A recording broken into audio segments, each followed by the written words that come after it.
Hey everybody, welcome back to Nintendo Treehouse Live at E3. I'm so excited for this segment. I've been looking forward to it all week. I'm not kidding, I'm in love with this game. It's Killer Queen Black.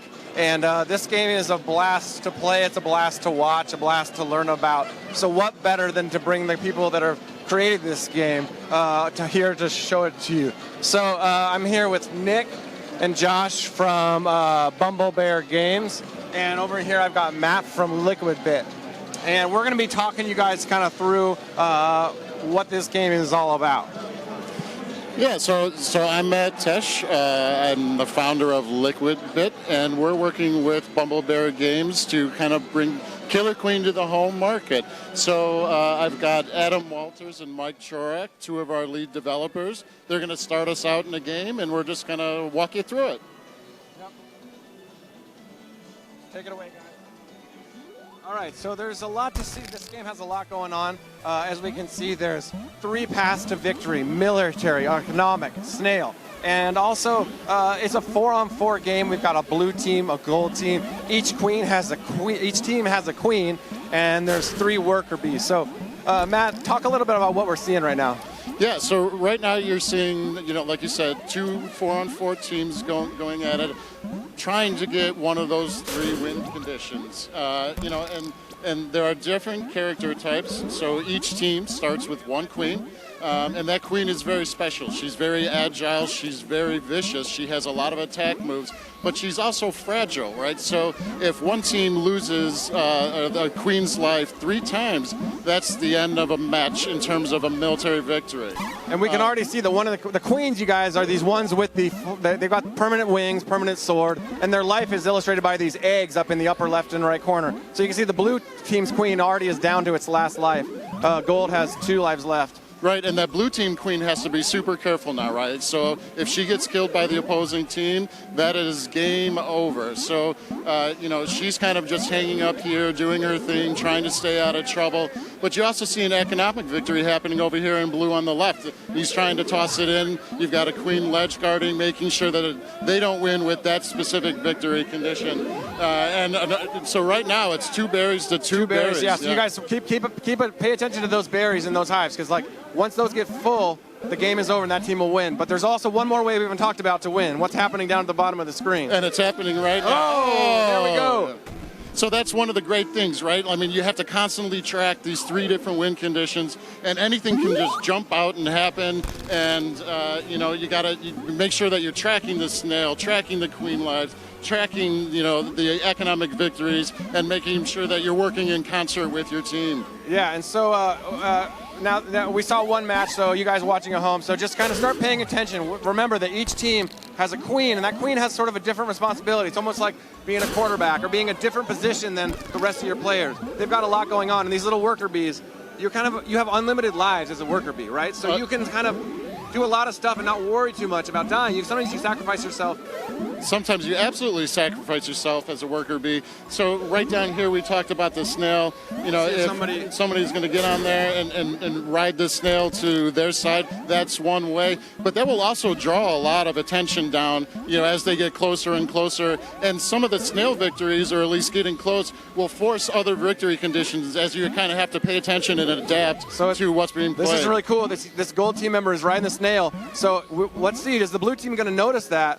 Or are they going to be able to win that way? They seem to be pretty preoccupied with what's going on up here. They're looking for economic victories. The gold team's queen is down to no lives. So there you go, military victory. She was on her last life, responding to the snail. The blue warrior came in and just took her out.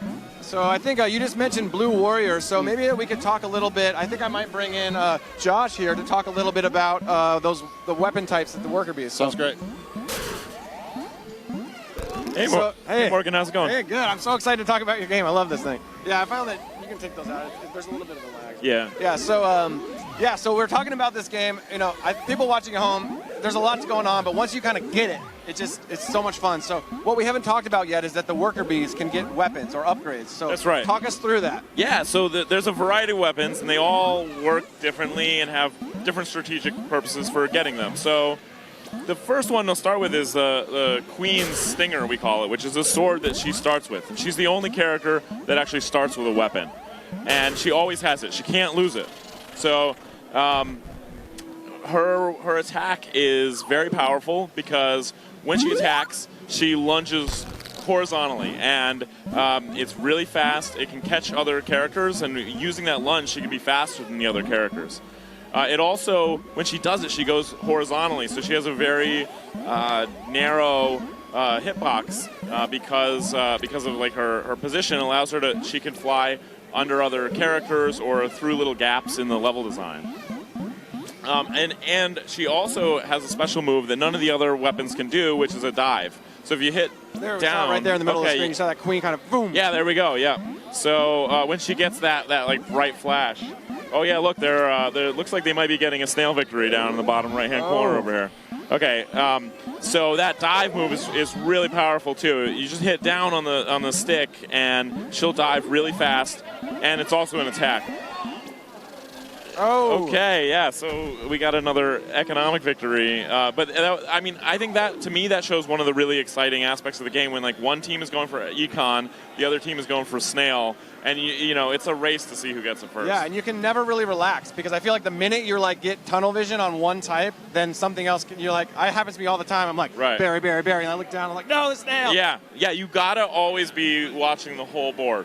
You know, it's everything is always in play. Yeah, we've got a little result screen here. We're playing best of 5 here on the E3 show floor. So you can see we've got some stats going on here. Kills, deaths, berries, snail. I'm guessing that snail is what, millimeters? I don't know how far does that snail crawl? So that's I believe that's in pixels. And yeah, so I mean, sometimes I can go up really high if the snail is going back and forth, and you know, it can be very variable. So in this next match, we're going to look for some of the weapons that the worker bees themselves can get and sort of how they upgrade. Right. So yeah, and so there's the way that you get a weapon. I think it's maybe worth explaining this first. Yes, so if you're perfect. So the queen starts with a sword, but everybody else, they have to get it through the gameplay. So the same berries that you've been seeing them bringing back up into their base for an economic victory, those can also be used to get weapons or other power-ups. And you do that by bringing one to one of these gates. And so first of all, you have to have the berry in your hands, and then you just stand in front of it. And it has to be your team's color. And the way that happens is the queens can tag it. See, the blue queen just tagged this top gate here, turning it to their color, so only the blue team can use it. So as a queen, that's one of your duties is gate management, flipping those gates to your team's color. Yeah, I think the two most important things I tell a new queen is first, stay alive, because if you die 3 times, you'll lose the game. And second, tag the gates as much as you can. If you can control all 5 gates, it prevents the other team from getting any soldiers out, and so it can be a very powerful position. Well, we've got a worker here getting the speed upgrade. So this middle gate, that doesn't give you a weapon. It gives you a speed boost, which that speed can be very powerful. It lasts until you die. So if you get the speed early in the game, and you can have it throughout the entire game if you don't get killed. And it's really useful. Like right now, they're using it so that they can run berries really quickly. But it's also very useful. Like for instance, if you were riding the snail, I think actually they might even have a guy with a speed boost on the snail. We might be seeing our first snail victory. Oh no! Oh, there we go again. It was that tight tension between the two, and so that speed you can, if you're riding the snail, it'll move faster, and then also if you become a soldier with the speed boost, you'll be a really fast soldier, which is an incredibly powerful position. But it's also a lot of risk. Like if you get killed, you're losing a lot of time that you spent leveling up twice. We can see a blue worker getting looks like a laser. Yep. So laser weapon up there. Yep. There's the laser rifle. So this is this weapon is Look at the blue team. They've got all 3 weapons right now. That's right. Yeah, so we got a Morning Star at the bottom, a sword on the bottom right, and the laser rifle, where is it? Oh yeah, there it is, right in the center. And they all have very different purposes. So the sword that you see on the right, that one is like a really fast attack. It's really good it's more of a general purpose weapon, and you can use it for really hunting down any other characters. And it also, because it's so fast, you can attack a lot, which can be very useful. The Morning Star, which looks like he may have got killed, right? But so I think so, and that's an important point. Well, I'll let you make your Morning Star point first, but Yeah, sure. So the Morningstar, the way that works is it's like a long-lasting attack and a large area of effect, too. The Morningstar spins around your body in a very, very wide radius and for a long time, but it also has a little bit of a cooldown afterwards. So that is really effective, I find, at killing other workers. Like if you're trying to... Oh, there we got a Morningstar right now. Yeah, okay. Cool, yeah, so I'm guessing he's probably going all out for a military victory right now. They have no berries on the blue team, but they have the queen down to its last life. Yeah, so we'll probably see them going for as many weapons as possible now. And I can hear them yelling out, one more berry, one more berry. And actually, the Morningstar might be really useful here because I find that the Morningstar is good at getting kills on the queen, too. Oh, look at that. There. Oh. Military victory, yeah. Oh. Wow. And they almost had the econ. With yeah. the last berry in the Two hole. at once. Two at once. I think a point to make, too, about getting a weapon as a worker bee is, so it requires a berry, and you take it to a gate, and you get your weapon or your speed boost. But that only lasts until you die. Right. So you have to be kind of judicious in what you do once you have it. That's right, yeah. So, yeah, I mean, you have infinite lives, but when you come back, you lose any power-ups that you had. So it's about efficiency. This game is all about efficiency. Yeah, and if you have a weapon as a worker bee, you can't then decide, oh, I'm going to take some berries to the hive. You can't carry berries to the hive. In fact, yeah, sometimes you may be a soldier and you want to be a worker, in which case the only way for that to happen is for the other team to kill you. Yeah. So a lot of times you'll take like a really risky move, try and kill their queen, and if you get a queen kill, that's great. But if the queen kills you, that's not so bad because now you're back to a worker and you can run berries or ride the snail or, you know. The layers of depth and, you know, I think like hearing you talk about this, there's a lot of, this game is both simple and I think incredibly complex. If you guys are watching this for the first time, you're probably thinking, wow, this looks really finely tuned, finely balanced. And I'd like to bring in Nick and sort of talk about the history of Killer Queen Black, because there was a Killer Queen before Killer Queen Black. So I'd like to bring in Nick to talk about that. Okay, great, yeah. Hey. Hi, Nick. How's it going, man? Good. So I'm here with Nick, and he's one of the creators. And why don't you tell us a little bit about the history of Killer Queen Black and also Killer Queen, the arcade game? Sure. So the Killer Queen started off as a field game with people running around and like foam swords and like real plastic balls. So like it was like a little out in the field. Yeah. Literally people. It was like berries sweating. So the berries must have been like purple balls or something at some point. Yeah, they were like fun balls.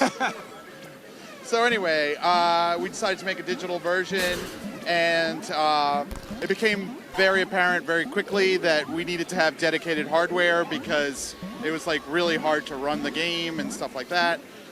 So we built an arcade machine. We thought it was going to be the only one in the universe, but that did not come to pass. So we've built about 100 since then, and they're all over the country. And there's a lot of basic differences between the arcade game and Black. And so that's why we named it a different name, we gave it a different logo, and Black is really built from the ground up to be a console game, whereas arcade is built to be an arcade game. Yeah, and so I'm seeing a lot of, like I have played the arcade game, I'm sure people watching, there's some of you out there that have played the arcade game, and it's awesome, but there's so many little differences. Can you talk about some of those specific differences that are, it took me a while to figure some of them out. Sure. So the most obvious one is that in the arcade game, it's 5v5, right? So you have 1 queen and 4 workers to start off with. Another big difference is that you don't need to press a button to kill. It's just whoever's on top or behind. Right. And there's only one type of weapon, which is a sword. In the arcade game, the queen only has 1 dive, which is the vertical dive. In the Black game, she also has the horizontal dive. So that's an important difference.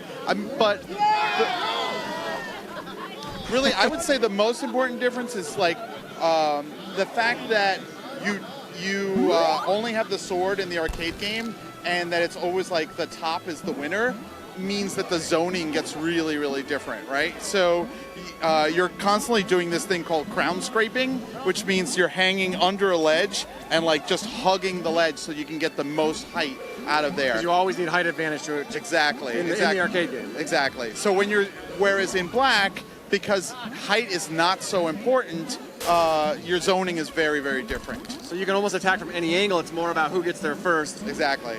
And a couple other little things I've noticed that I'm excited about. Sure. So you can carry the berries back to the hive, but now you can actually, because you have a button, as a worker bee in the arcade, you don't have a button. Now you have a button, so with the berry, you can actually throw it. Yes. Which I love, because I've been in situations where somebody's guarding the base, doesn't want me to bring that berry in, and I can lob it. Yep. And everybody loves it. And we were a little bit freaked out in the beginning. It's like, is this going to be totally unbalanced, whatever? But it actually works out really well. It's super fun, and the berry's not guaranteed to like stick into the slot. It can miss. I've had it miss, bounce off the back wall, then fall off the ledge. I've seen players lose games because they're trying to throw it in instead of just carrying it in. It's been amazing. Yeah. That's so cool. Yeah. And so those are some of the big differences. I mean, there's also like the size of the characters is a little bit bigger for the console game because you're not glued up against the screen while you're playing it. And I think a really big difference, of course, is that Killer Queen Black is online, whereas Arcade is only local and only in arcades. Yeah, that's so exciting. I love that this, like obviously right now we're playing it 4-on-4, local multiplayer, all in the same screen style. But I'd love to hear you talk more about like bringing this game online and the partnership between Bumblebear and Liquidbit. So I'm actually going to hand my mic over to Matt here and bring him in to have you guys chat a little about that. Sure. Yeah, thank you. Yeah, so you know, it's been a dream come true for Bumble to work with Bumblebear and bring Killer Queen to the home console market. We approached Bumblebear, I don't know, about a year ago, and said, hey, we're huge fans. Yeah, we love this game. We want to talk to you about bringing it to the market. And they were kind of like, well, a lot of people have talked to us about this before, but we're going to entertain the conversation, which was very gracious of you. And we ended up actually showing them a tech demo online from Chicago to New York of a really, really basic prototype of Killer Queen, saying, here's our proof of concept. We think that we can deliver an online player experience, that is going to rival the home local player experience. And what do you think about bringing this just to the world? And I mean, and that was the big selling point, right? Like the fact that you guys had a tech demo proving that the networking could work, because that was really our greatest fear, that like the networking just was not going to be any good. And the fact that we could play with you guys, like we could be in our office playing you guys in Chicago, it was like that was the point where we're like, well, we at least need to have a conversation with these guys. So no, right, and even through development, it's happened. Like how we play test, everything is remote, right? It's all over online.